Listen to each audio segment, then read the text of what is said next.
Eu ainda não sei como é que a monocultura não é proibida por lei. A gente começou a basear, a usar toda a nossa alimentação, a produzir toda a nossa alimentação com essa lógica de monocultura. A gente pode olhar a floresta e ver como é que ela planta mais de uma espécie em um mesmo local. Aí você vai me falar, mas isso é uma bagunça. Não, não é uma bagunça. Isso tem uma inteira inteligência entre essas espécies e na evolução, no crescimento delas, para elas estarem nesse arranjo. E aí, quando a gente traz aspectos da agricultura para dentro da floresta, a gente passa a interagir com isso. Então, se tiver uma pessoa que consiga proibir a monocultura por lei, a gente vai agradecer muito, sabe? Quanto que a gente vai ficar grato por isso.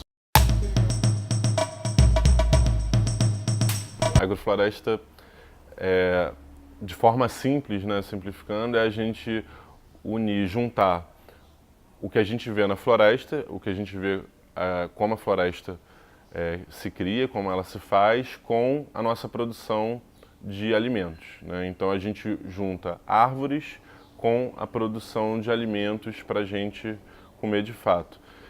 Como que ela se difere, talvez seja um dos principais modos de identificar, porque na agricultura convencional, né, que a gente chama hoje em dia de agricultura convencional, a gente vê 50 metros, 100 metros por 500 metros só com uma espécie, só com a soja. Ou 50 metros, né, por 10 metros só com a alface. E a natureza não planta assim, né? A floresta ela tem uma inteligência por si só, ela não está ali à toa, a gente não está vendo mais de uma espécie à toa, elas estão se ajudando. A gente está vendo espécies com diferentes tempos de vida, assim como os seres humanos têm tempos de vida diferentes do que outros animais. Então eu tenho árvores junto das minhas hortaliças, junto das minhas raízes também.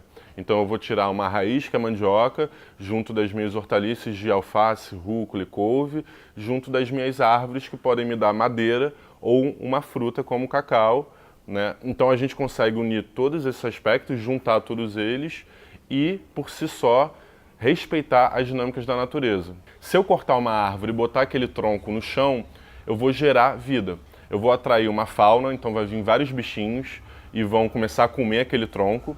E aí, ao longo do tempo que esses bichos e o tempo for comendo esse tronco, for morrendo, for se desgastando, ele vai se tornando um solo, vai se tornando terra, e uma terra viva. Então a gente passa a favorecer a quantidade, o aumento de vida e da quantidade de recursos. Quando eu falo que em 1 metro quadrado eu não devo plantar só uma espécie, eu consigo plantar 5, eu estou quintuplicando a minha produção. Eu estou tornando ela muito mais produtiva, eu estou produzindo muito mais recursos.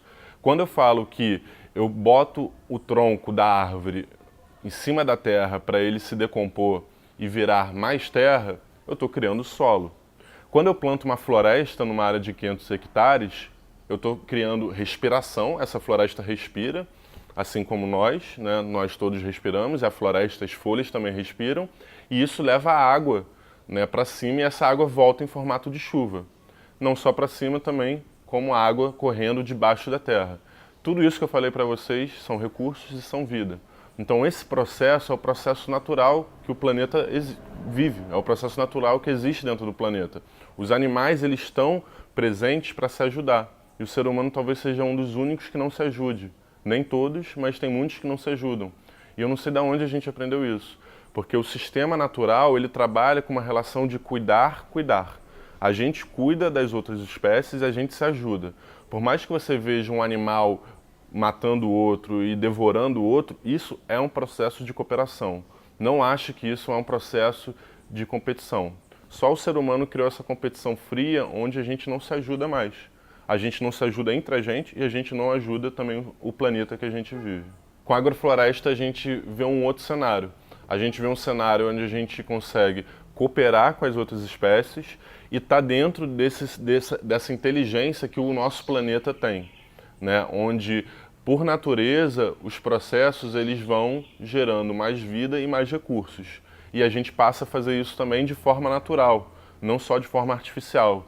Não adianta eu querer produzir miojo para ficar comendo miojo. Eu tenho que produzir alimento orgânico para comer alimento orgânico, para comer vida. Quando eu falo de alimento orgânico, eu falo de carga nutritiva. Eu falo de algo que eu plantei e botei para dentro. Então, quando eu falo que tem muita gente que fala que nós somos o que comemos, a gente também pode falar que nós somos o que plantamos. E devemos ser cada vez mais isso também.